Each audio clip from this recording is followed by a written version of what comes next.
Yo, what's going on, man? Today is October the 20th, 2023. It's your boy Chris, and this is actually the last segment, the last show for the NBA team previews. Like I said yesterday, we're going to break down all four teams that we have left.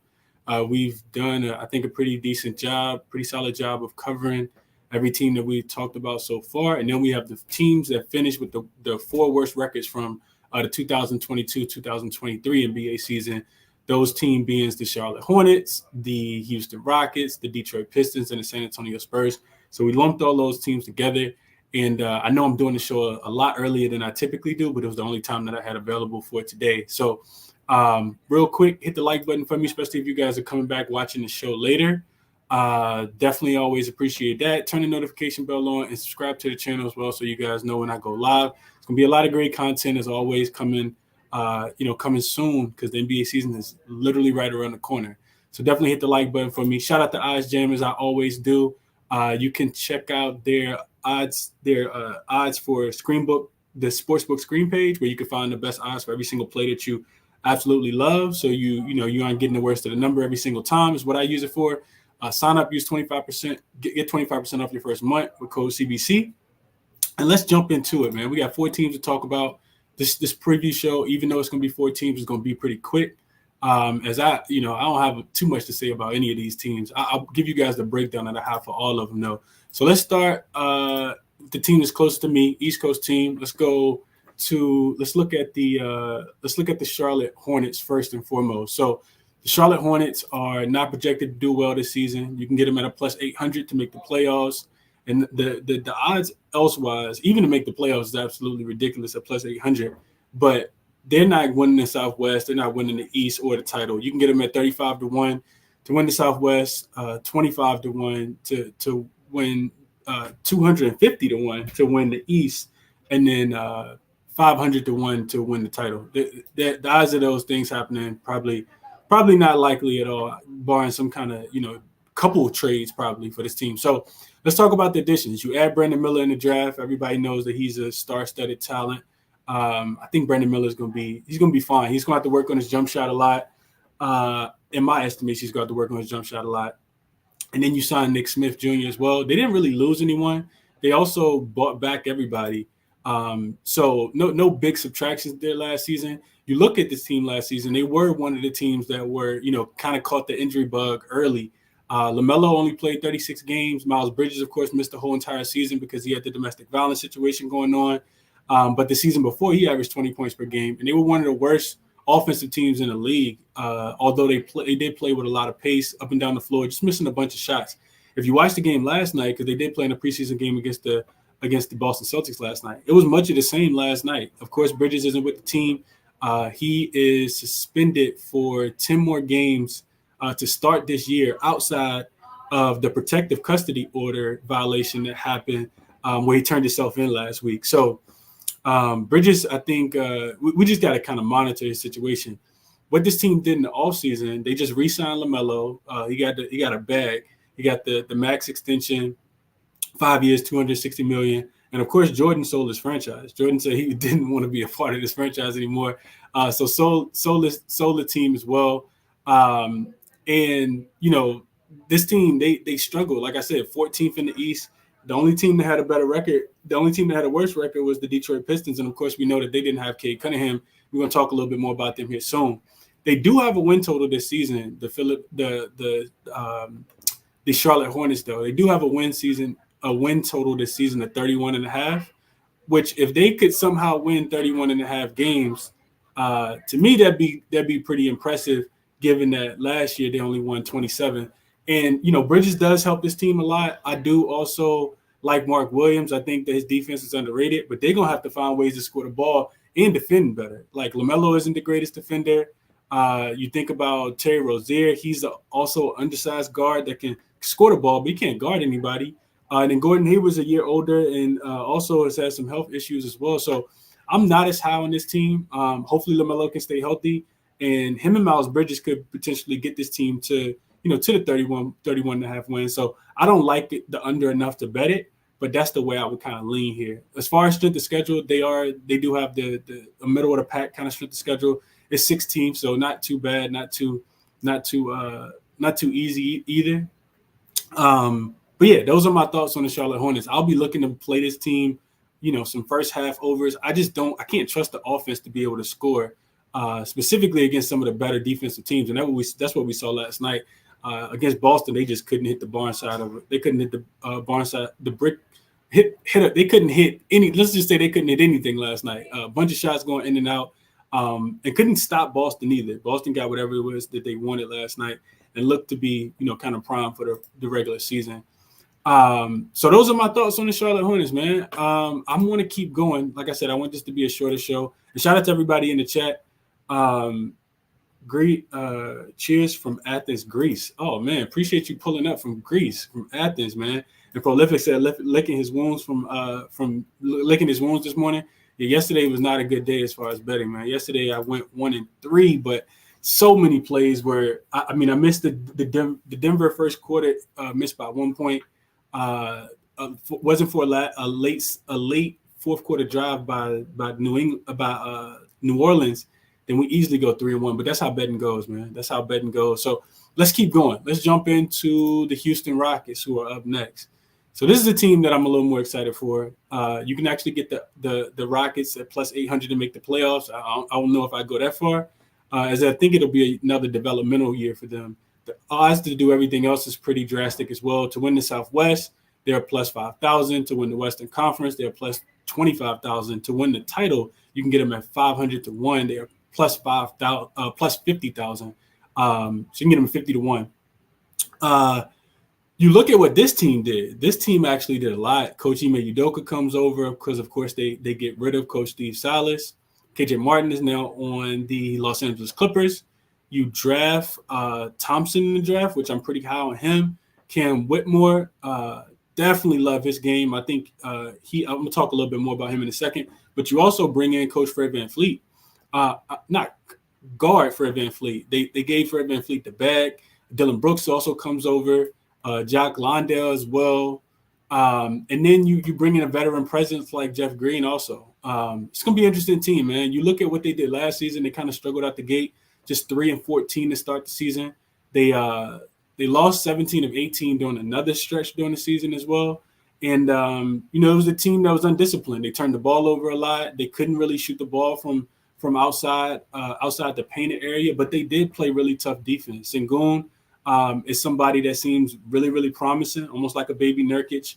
And if he gets in better shape and continues to develop his game, it's going to be interesting to see what happens with him. Jalen Green is somebody I'm really high on as well. He developed nicely last year, increasing his points per game about 5 points from 17 to 22 last season. So I like Jalen Green, and I like the development that he got, even on a poor team. This team was, of course, tied for the second worst record in the NBA last season. They won just 22 games, tied with the San Antonio Spurs at the bottom of the Eastern Conference. And the Detroit Pistons, the team that we're going to talk about next, only won 17 games. So Houston made some nice moves, man. I'm extremely excited to see what they end up doing. You go out, you sign Fred VanVleet, you give him the bag, 3 years, $130 million. Like I said, you bring in Coach Ime Udoka. We know what his tenure was and what his resume is out in Boston. And, I think he's going to be the guy that kind of changes the culture for this team. Dylan Brooks being brought in is going to help the defense, of course, and bring some toughness about this team. Jabari Smith Jr. Looks like he's developed really, really well. He killed it in the summer league, so I like what he was able to do. And then I like the veteran leadership as well from Jeff Green in the locker room. Extremely, extremely high on Cam Whitmore. I think he's going to be super nice. He has extremely, extremely high ceiling. He was actually projected to be a top 5 pick, but fell in the draft down to 20th due to some personal reasons. But he did win. He showcased his talents out in the summer league when he won Summer League MVP. So Cam Whitmore, I think, is NBA ready. He has a body that's built for the league as well. Won't be too much development as far as like getting his weight up. He could get bigger and stronger, but he has the size at least right now to compete with some of the players that's already in the league. So you look at the projected win total, 31.5. I do kind of feel like this team could. So they projected to win about 10 more games than they did last season. If you bet this over, because like I said, last year they just won 22 games. To me, it does kind of feel like they could struggle out the gate with chemistry, just because it should be lacked, right? Like I think it'll come eventually, but this does feel like, you just kind of throw all these pieces together, and while they kid gel, it could take some time. So, maybe they get smashed early in the season, but I do think we're gonna find some spots to back them this season, especially as big dogs. Coach Ime Udoka, like I talked about, he kind of changes the culture. Along with Dylan Brooks, brings in two different dynamics that you didn't have on his team last year. Fred VanVleet as well. We know that Kevin Porter Jr. got traded to Oklahoma City before they cut him. So he doesn't have a job right now. So that, Fred VanVleet is going to be the primary ball handler for this team, which I think makes life a little bit easier for Jalen Green.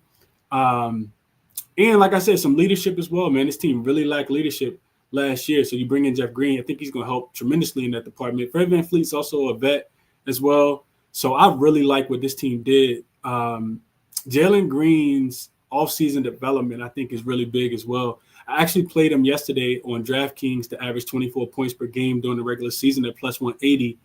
And like I said, he averaged 22 last season. He took a 5-point jump from year 1 to year 2. And I think, based on what I'm hearing, based on what I saw in the offseason, I think he's primed to score at least 2 more points per game. And I think he could go over, his projection. I want to say his points per game are like 22.7. So taking him to average 24 doesn't seem far-fetched at all. And like I said, I like that you can get it at plus money. So plus 180 for Jalen Green to average 24 points per game this season. They do have a really difficult schedule, second most difficult of all the teams in the NBA. So, odds makers weren't extremely generous to them. But a lot of that is just based on opponent, strength of schedule based on opponent win percentage based on their win percentage. So I think we're going to be able to find spots to back this, to back this team for sure, especially when they're at home as a dog, more rested. That's the type of spot I'm going to be looking to take advantage of backing the Houston Rockets, because I want to say their home record was a lot better than their road record was last season. Let's look at something real quick. At home, they actually finished 17-18 against the spread as a dog. They won 12 of those 25 games outright as well. So ROI on that had to be pretty good. And they had a nice little stretch towards the middle of the season where they covered a lot of games in a row. So I think that's going to be the spot, especially with Ime. I trust Ime, and I think that he'll get these boys right.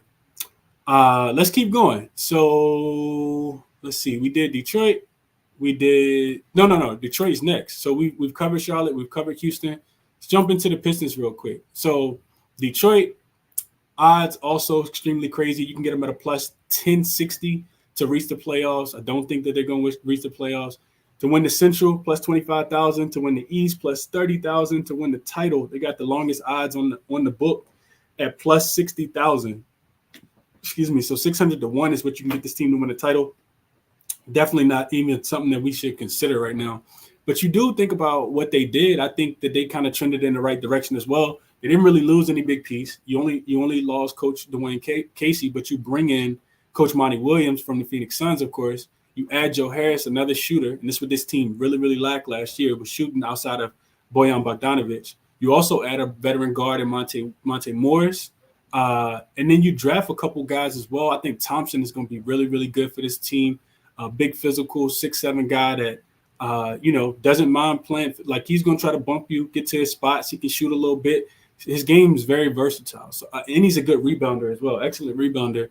Got a chance to watch him play a little bit last night against Oklahoma City in that game. So going back to what this team did last season, only 17 wins, but a lot of that was due to Cade not playing, in my estimation. Cade only played 12 games before he was, set down for the rest of the season because of the injury that they had. This was a young developmental team. They were extremely athletic. A lot of this team was the bigs that they had. We know that they bought over Wiseman last year, and then you also, you had who did you have at the helm last year? You had why can't I think of my man's name? Jaden Ivey. You had Jaden Ivey out there looking like a young Russell Westbrook, putting his head down, getting to the rim, trying to dunk on players, pretty much every single time. So I'm excited to see, what development he's made in his game over the offseason. This team still has, a lot of, in my estimation, a lot of good talent on this team. You still got Bagley there, Marvin Bagley the third, Ivy, like I just talked about, Isaiah Stewart is still there. You still got James Wiseman. And you bring in Joe Harris. You get Bogdanovich back as well, even though Bogdanovich he will miss the beginning of the season. I think that could kind of hamper this team just a tad bit. Hopefully Joe Harris can step up and kind of be that guy that's going to, make some shots for him from the outside, because they like I said, they struggled to shoot the ball last year. A lot of it was them trying to get to the rim. Teams that don't shoot the ball well typically struggle in the NBA. So with Bojan Bogdanovic being their best three-point shooter and him not starting the season, he's actually going to miss the beginning of the season due to a calf injury. He's 34 years old. We know that the older you get, the longer it takes you to get into a rhythm. I don't like that for this team. Projected win total is just 28.5, which would be, 7 games more than they won last season. I think that they still going to struggle, because I do think that they still going to lack shooting.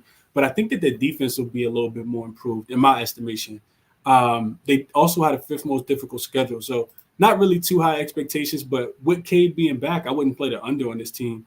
Just like I talked about, the Eastern Conference, the top didn't get that much better to me. Kind of stayed the same. And I do think some of these teams at in the bottom of the Eastern Conference did take a step up when I think about in correlation to how they finished last year. The Detroit Pistons come to mind, the Orlando Magic come to mind, which we talked about them yesterday. And who else was it? I wouldn't say the Washington Wizards at all, but they're going to be a fun team as well. Somebody got to lose, though, and that's what we got to kind of remember when we're looking at these teams. And those are my thoughts on the Detroit Pistons, man. Like I said, trying to keep it short. San Antonio is the next team, and then after we do San Antonio, I'll take any requests that anybody has, and we're going to jump off here. It's going to be, like I said, a pretty quick show. But let's jump into San Antonio. San Antonio, odds to make the playoffs, 12-1 off the rip. You can actually get them at a plus 1,200 to make the playoffs. That being the San Antonio Spurs. To win the Southwest Division, plus 10,000. It's probably not going to happen. To win the West, plus 25,000. To win the championship, plus 50,000. None of these bets I'm willing to make right now.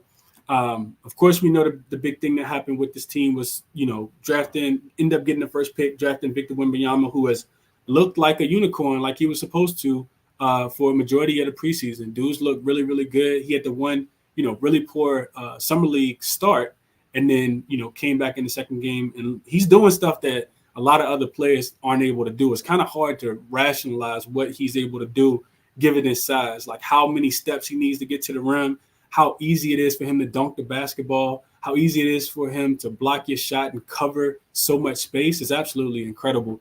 I'm interested to see what happens with Victor Wembanyama. I will be following the San Antonio Spurs, and I actually think that they're in a pretty good spot in the first game of the season against the Dallas Mavericks. As far as outside of Victor Wembanyama, they did sign Reggie Bullock. They traded for Reggie Bullock. You also bring in Cedi Osman. Reggie Bullock was on Dallas Mavericks last year. Cedi Osman was pretty much in the doghouse of J.B. Bickerstaff on the Cleveland Cavaliers. So maybe he'll get a little bit more run, but I'm not 100% sure, just because you look at Coach Popovich, who also was extended. He did get a 5-year contract extension from San Antonio Spurs. Coach Popovich has a lot of guys already there, right? This team didn't lose anybody. So you still got Keldon Johnson, who you paid. You got Devin Vassell, who you just gave a really big contract to. Malachi Branham is still there. You still got Trey Jones. Jeremy Sohan returns, and they're talking about using him in the point guard role as well. So this team has a lot of guys. It's going to be difficult, a lot of competition to see who gets the minutes and what they can do with those minutes. This is still a developmental team, even though they have Victor Wembanyama. So I'm not high on their win total at 28.5. If they win 20, the bookmakers having pretty much projected to win about 7 more games than they did last season. And 28.5 is typically the number that you'll see being like one of the lowest numbers in the NBA. Like most of the time, the odds makers are not going to put their number below 26, 27, 28 games. Also, the other thing that kind of keeps me off the win totals, they do have the most difficult schedule. So as far as back-to-back, as far as third game in 4 nights, fourth game in 6 nights, and those really rare spots where you get a fifth game in 7 nights, fifth game in 8 nights, that doesn't bode well for this team. They are young. They do play with a lot of pace. We did make a lot of money betting their first quarter, first halves to go over last season because they just really couldn't guard anybody. But it's going to be interesting to see Victor Wembanyama can shore up this defense. He has done so far. Zach Collins is not a defensive stopper at all. He really can't guard anybody.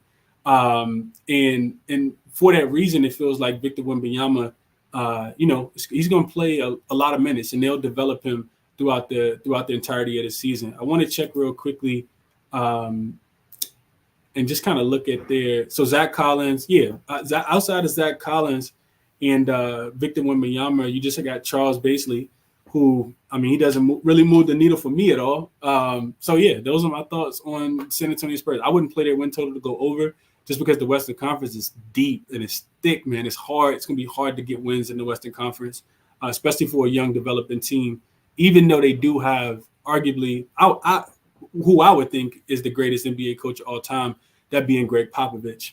Those are my thoughts on the San Antonio Spurs. Anybody got anything? I don't see any comments on YouTube.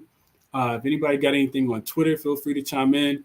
I'll go through and chop this up, put the titles at the bottom so you can listen to the breakdown for each team that you want to hear the breakdown for. And that'll be it. If you join late, hit the like button for me if you can. If you are new, subscribe to the channel, turn the notification bell on so you know when I go live. We got more NBA preseason action tonight. Actually concludes tonight. Tonight will be the last night of NBA preseason, so teams can kind of get their rest in over the weekend, and then on Tuesday the season actually starts.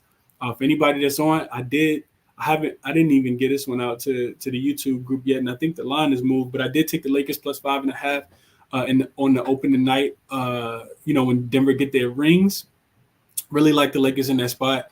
The Nuggets seem a tad bit slow. The championship hangover, I think, is extremely real, and they also beat the Lakers, of course. So I think they swept the Lakers. So I think the Lakers will come out, definitely keep that game close, and potentially win that game as well. Especially given the depth that they have, it'll be nice to, get Gabe Vincent to be a part of that game. Jared Vanderbilt also. Both of those guys actually shut out last night in the Senate against the Phoenix Suns. So really looking forward to that. Also, Denver. They're not 100% healthy either.